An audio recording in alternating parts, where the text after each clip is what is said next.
Tonight at 10, Prince William launches a scathing attack on the BBC after an inquiry heavily criticises the corporation over its famous interview with Princess Diana. Well, there were 3 of us in this marriage, so it was a bit crowded.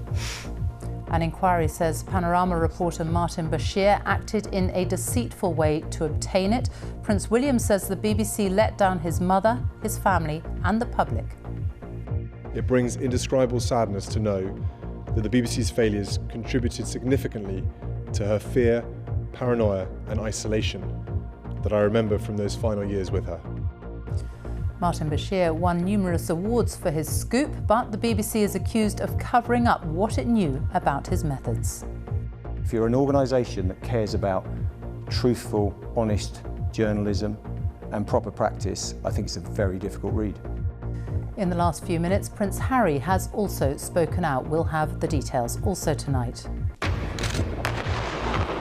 In a major development, Israel and Hamas have agreed to a truce after 11 days of conflict. It comes into force in just 2 hours' time.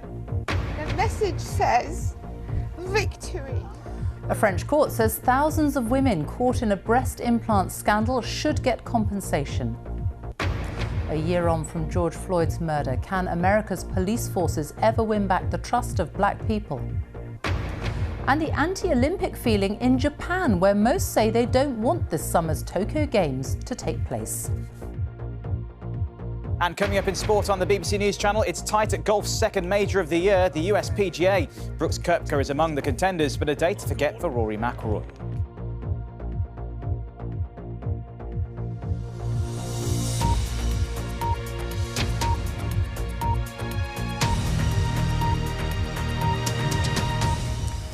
Good evening. Prince William has launched a scathing attack on the BBC after a highly critical report into the way it obtained an interview with Diana, Princess of Wales, in 1995.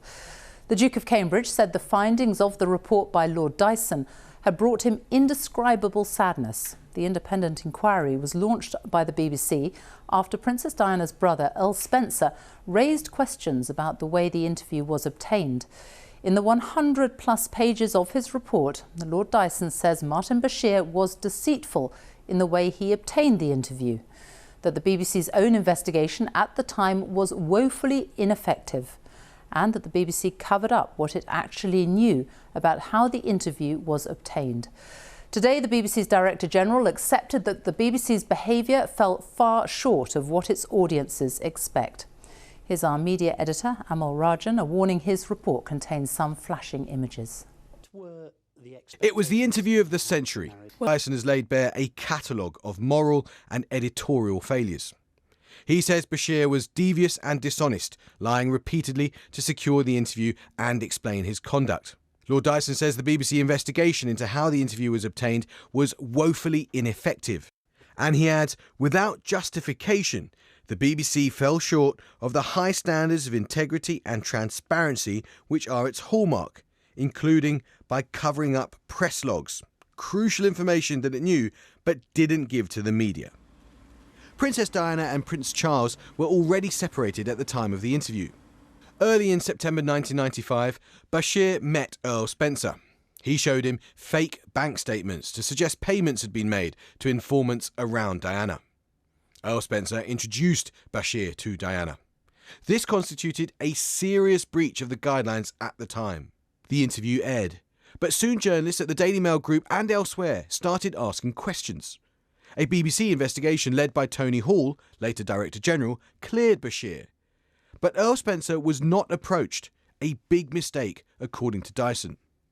In August 1996, Prince Charles and Princess Diana were divorced. She died a year later. And in Panorama tonight, Earl Spencer explained the effect that Bashir's deception had. The first statements that I was shown, the first fake bank statements, were to get my trust. The second set was to get to Diana, and then to get the interview. So it's a very clear chain from anyone logical's point of view. The irony is that I met Martin Bashir on the 31st of August, 1995, because exactly 2 years later she died. And I do draw a line between the two events. This is a young girl in her mid-30s who has lived this extraordinarily turbulent and difficult time in the public eye. She didn't know who to trust. And in the end, when she died 2 years later, she was without any form of real protection.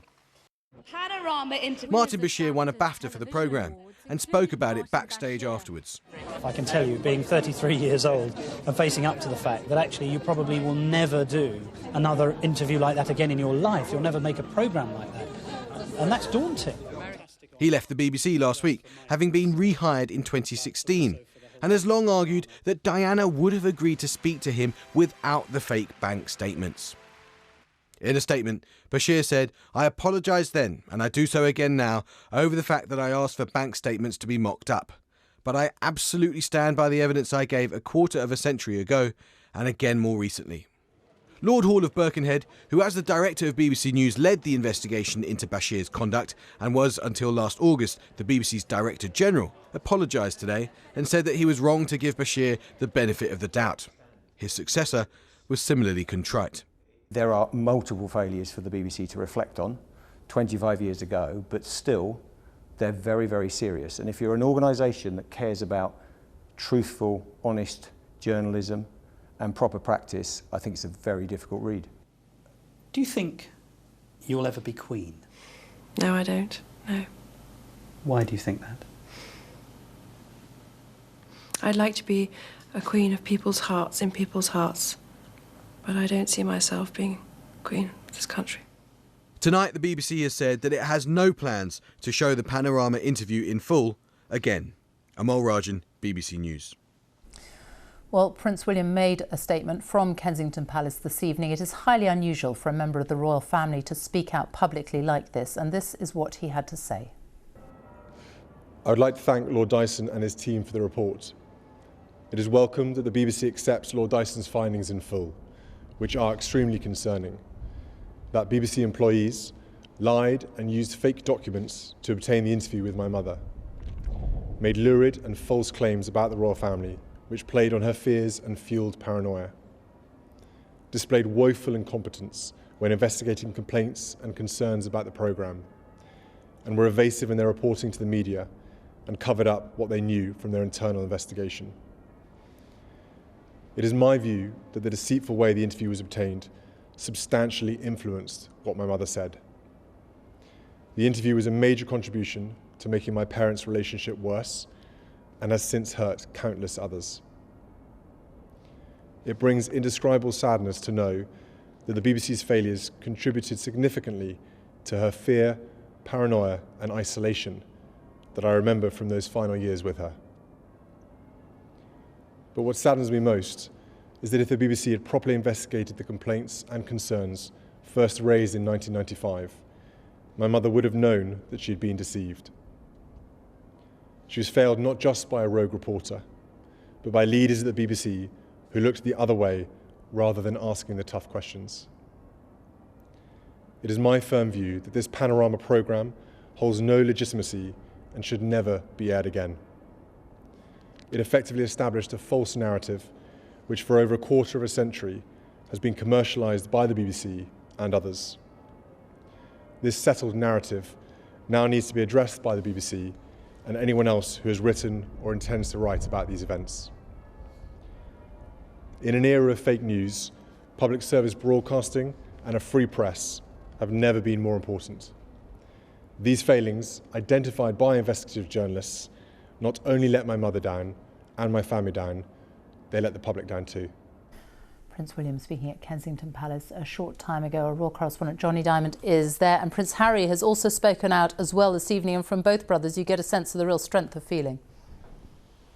Yeah, Sophie, I think it's hard to overstate the strength of feeling, especially expressed by William this evening, not just about Martin Bashir, but with the whole BBC, whom he thinks entirely failed to investigate the matter and covered up elements that were not to its liking. Note, there was no talk of drawing a line under this. There was no talk of this being a long time ago. Instead, he effectively accuses the BBC of driving his parents towards divorce and of playing some part in the events that led towards his mother's death. Harry, too, as you say, issued a statement not as angry, not so pointed, instead referring, as he has before, to a culture of exploitation and unethical practices. In the past, of course, it's been Harry who's been so angry with the media. William appeared to have made his peace with it. But tonight, the second in line to the throne has launched a visceral attack on the BBC, a sign of his deep hurt and deep dismay. Johnny Diamond at Kensington Palace, thank you. Our media editor Amal Rajan is with me now. Where does this leave the BBC? Severely injured, probably scarred. It's true, Sophie, that this concerns events from about 25 years ago. But the fact is Martin Bashir was rehired by the BBC in 2016, and in today's media environment, the fact that these are historic events might well be overlooked. Lord Dyson's report is absolutely blistering in its attack on the integrity of Martin Bashir. It's extremely hard on Lord Hall, the former Director General until recently of the BBC, saying not only that his investigation was woeful, but that the justifications given for its woefulness were completely inadequate. That is an indictment not of his integrity, but of his judgment. And fundamentally, Sophie, the BBC as an organisation is found to have withheld information from the public which funds it and which it was set up to serve. And I think that is an appalling betrayal of the principles on which it was founded. Now, the current Director General of the BBC has written individually to the Dukes of Cambridge and Sussex and also to Prince Charles and Earl Spencer, apologising unreservedly. But the fact is, Sophie, tonight you've got cabinet ministers, you've got pretty much every front page, you've got talk radio stations, you've got the slaughterhouse of social media, you've got the future King of Britain and his brother all lined up against the BBC. And for an organisation that exists on the whim of public affection and respect, that is a dreadful place for the BBC to be. Our media editor, Amal Rajan, thank you. The other main story tonight, Israel and the Palestinian militant group Hamas have agreed to a truce. It's due to come into effect in less than 2 hours' time, bringing an end to 11 days of intense bombardment. Our Middle East editor, Jeremy Bowen, is in Jerusalem. And what chance does it have of holding, Jeremy? I think when it comes in, I think a reasonable chance for at least a while. There are just under 2 hours to go. The horrible tradition in these things is that sometimes both sides like to show they can fire the last shot, and there is an intense period, the last hour or so. I hope that doesn't happen, it might. Both sides have also been crafting what's referred to here sometimes as victory narratives. Hamas have said that they have forced Israel to take its hand, as they put it, off the Al-Aqsa Mosque here in Jerusalem and also the district of Sheikh Jarrah, which became a big flashpoint in the run-up to all of this. The Israelis say that they have scored some unprecedented military victories. Now, this is the fourth big war between Israel and Hamas since the first one back in the end of 2008. And after each of those encounters and all the smaller ones in between, similar things have been said by both sides in claiming victory. And then essentially the seeds of the next conflict are sown. And I can tell you one thing for certain, that if the status quo does not change favourably, there will be another round of this. Our Middle East editor, Jeremy Bowen in Jerusalem, thank you. Here, the surge in the Indian variant in one of the worst affected parts of England is partly down to failures in the National Test and Trace system. That's according to a document seen by BBC News. It's understood that a technical problem left several councils unable to identify cases for 3 weeks. The number of people testing positive for the variant has risen to just under 3,500 this week. Our political editor, Laura Koonsberg, has more. To track the disease, you need to test. To manage the spread, you need to monitor the map. As the virus has started to surge again, just yesterday, good afternoon, and ministers sounded sure of that. This surveillance system spotted the cases in Bolton and in Blackburn early. And through surge testing and increased vaccinations, we're throwing everything at it there. How good has that surveillance really been? With cases spiking in some parts of the country, like Blackburn with Darwin in Lancashire, there's evidence of a lapse in the system that's meant to defend us from the disease. But a document seen by the BBC, prepared by officials in one of the affected areas, says the risk of the disease spreading in the community was exacerbated by people self-isolating rather than quarantining in a hotel. The document then reveals risks were worse because of a sporadic failure in the national test and trace system that provided no details to some local councils from the 21st of April until the 11th of May.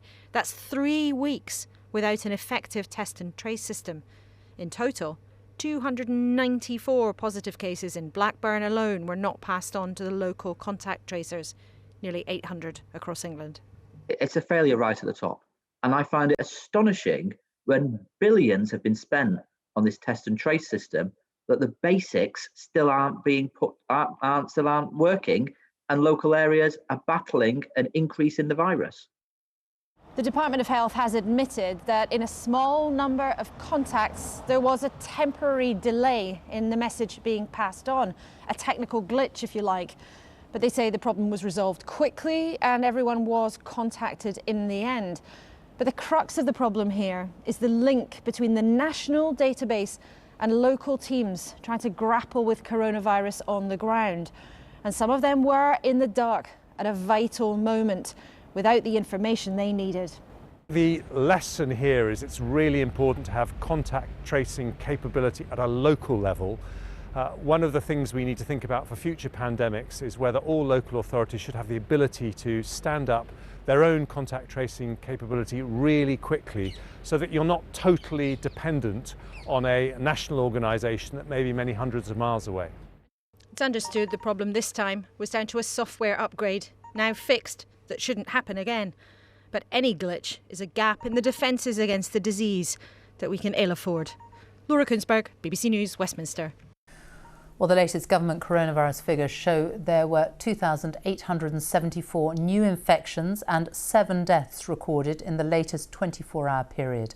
The total number of deaths across the UK is now 127,701.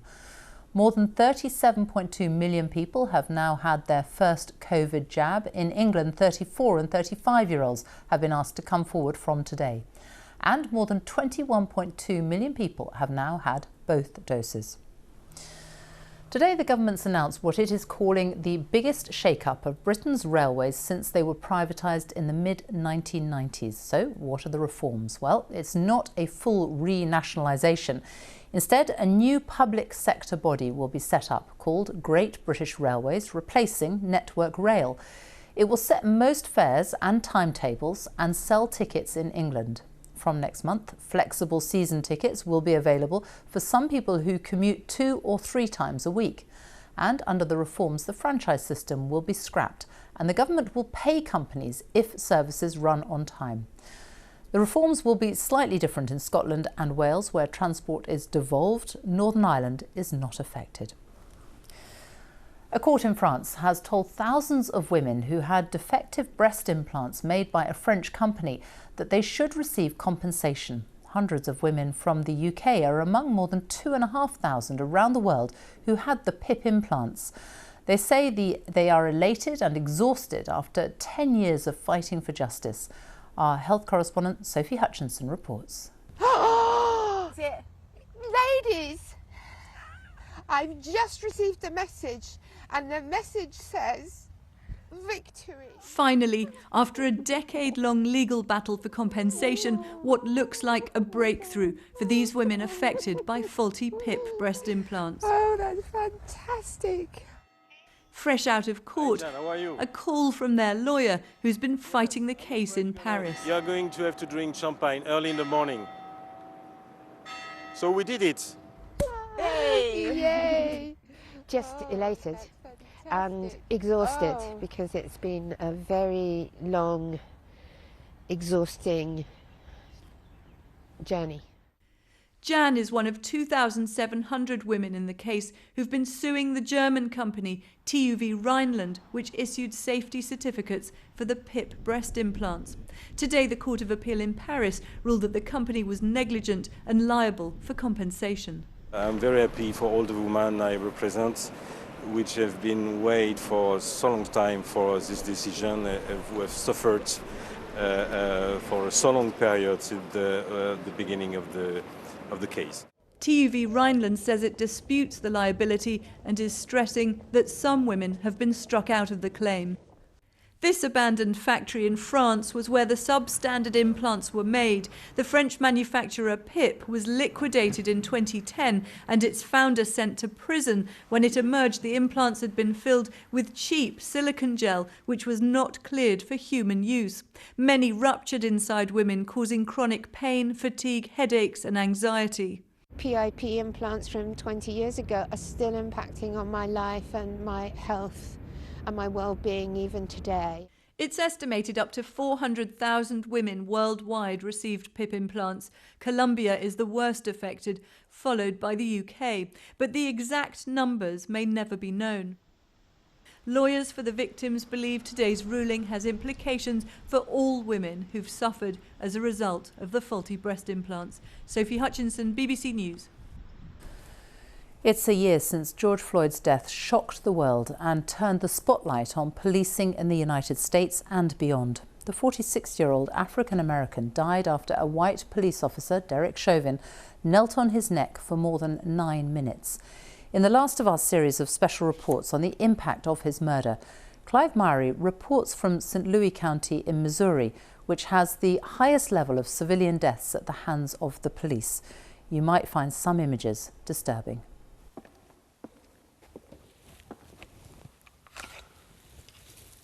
What happens when communities are under siege?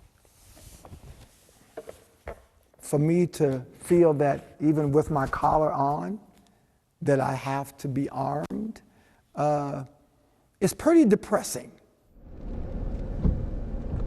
Under siege from violence, the bitter harvest of decades of neglect and poverty. But under siege too from those meant to defeat the violence. Bad cops, poisoning public opinion. You see comments on Facebook and things of that nature of, you know, this is all police want to do is kill us. But can things be turned around and public trust regained? In the St. Louis region, the worst area in America for civilian deaths at the hands of the police. Before George Floyd, there was Michael Brown in the St. Louis suburb of Ferguson. In 2014, the 18-year-old was shot 6 times after an altercation with a police officer. He was unarmed. Hurt and angry, a community raged. You must disperse immediately. This is no longer a peaceful protest. Supercharging a depressingly familiar debate about U.S. policing.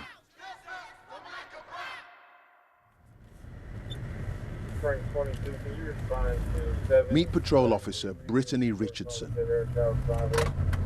Frank 25, I'm around. A 12-year veteran who helped battle the rioters. So this is the neighborhood where Michael Brown died? Yeah, he has a memorial right there.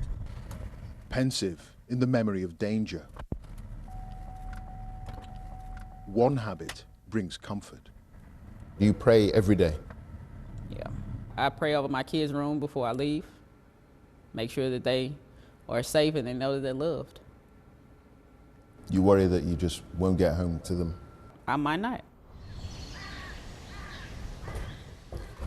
All right, Greater Fairfax.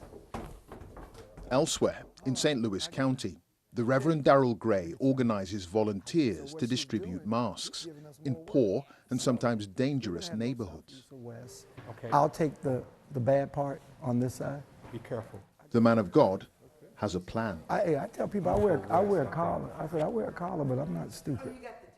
The belief that God will do everything for us and we have to do nothing for ourselves, that's not faith. That's superstition. And that can get you killed. And that's why you carry the gun. And that's why I carry it, yeah. It's the violence of parts of this area, born out of years of neglect and deprivation, that for the police requires a tough response.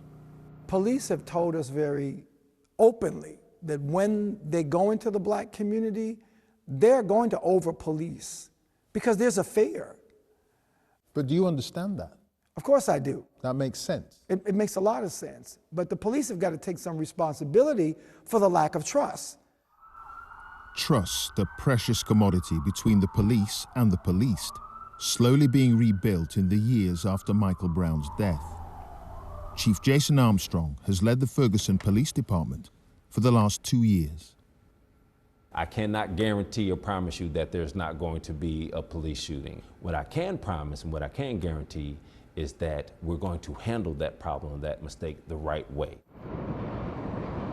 It is, however, a long journey to redemption, easily derailed, and the death of George Floyd has damaged attempts by police forces everywhere to repair links with the people they serve. I think it's set law enforcement back across this country. Sometimes things look bad on video. This one was bad, and for all the progress that we had made since Ferguson, it wiped it out like that. Really? Norvell was the first person I worked with that was shot and killed. He came back to his neighborhood to make a difference and was murdered. There is a frustration that public confidence in the police can be smashed in an instant, despite some officers making the ultimate sacrifice. And the most recent death? Officer Tamaris Bohannon. But studies show far more civilians are killed by the police than the other way round.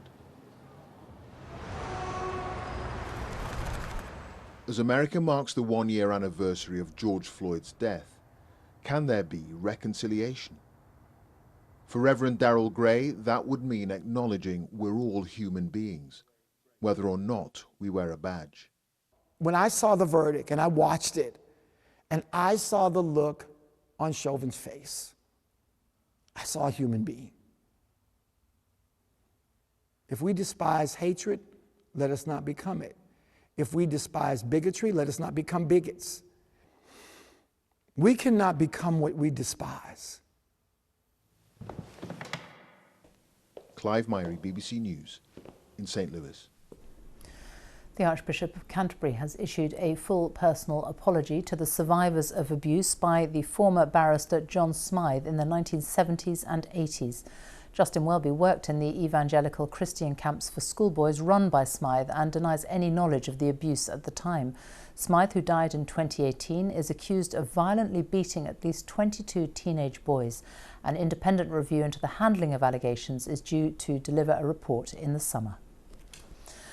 Around 4,000 people have been dying every day in recent weeks in India's second wave of coronavirus, according to official figures, but the real toll is likely to be much greater.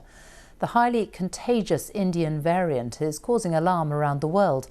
Orla Giran tells the story of one young woman in Delhi whose family say other countries should learn lessons from India's devastating experience. Please don't take corona so lightly. Very bad symptoms. Gravely ill, fighting for every breath. I am not able to speak, but I really want to convey my message to all. It was to be a final message from Dimple Aurora, who was thinking of others and of her unborn child. And especially during my pregnancy. I really don't want. Dimple lost her unborn baby at 7 months. The next day, she could fight no more. She left behind a 3-year-old son, Vian. She was the most energetic person. She was so strong. She was the last person that we thought that could go to COVID. But COVID made a widower of Ravish Chawla. Her pregnancy made her vulnerable. He says Dimple, who was 34 and a dentist, celebrated life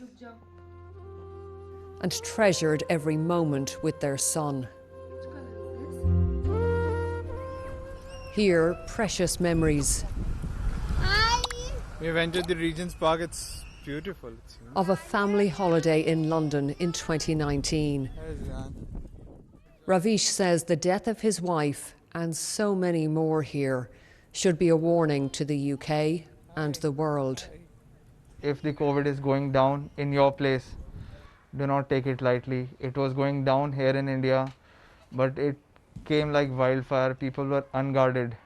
People were unguarded, and it affected healthy people. It affected pregnant women. So do not take your guard down at all.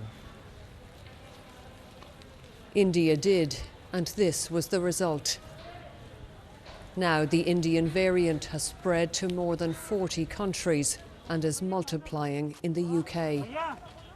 This strain is highly infectious, I can tell you. Earlier it was the elderly, now it is the young.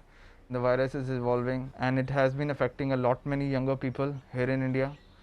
Dimple Aurora was a young woman focused on the future, on new life. Her husband consoles himself with the belief that since her death last month, she is with the child they lost. I talk to myself, she must have gone to take care of the second baby. She did not want to leave him alone. She did not want to leave him alone. She was a mother. She was a great soul.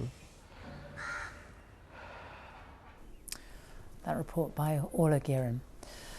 Finally, most people in Japan are opposed to the Olympic Games being held in Tokyo in just over 2 months' time. That's according to a new opinion poll.